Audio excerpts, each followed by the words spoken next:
Kaya ayusin niya, linis nyo. Pinabayaran kayo ng maayos ha. Yan. Hindi kabot yan, tanggalin mo mabuti yan ha. Yan ang gusto ko sa inyo. Maayos kayo ha. Nalunod kayo ng buong mundo. Kaya ayusin nyo yung paglilinis ng alikabok dyan.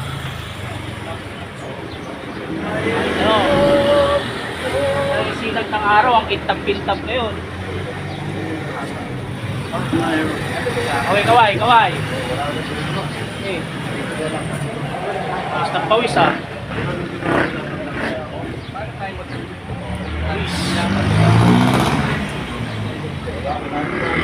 Ayusin mo yung motor.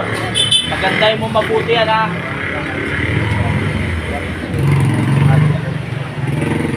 Ayusin mo para babayaran ka ha. Bayad na agad.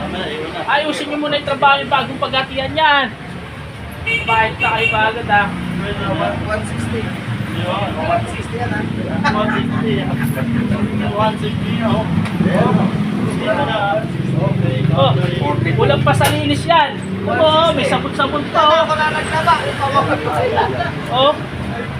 Kulang pa. Kulang pa sa banlaw yan. Mali ka pa may lalim yan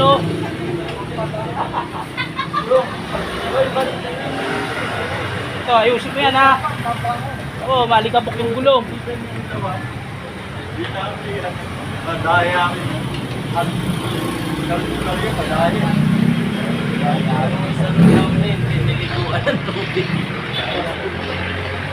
Ayusin yung paglilinis mo dyan at binabayaran ka. Ito, extra. Okay. Gandahin mo yung motor ko ha. Yan.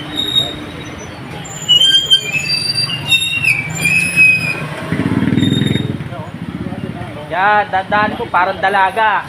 Ganyan maglinis na motor.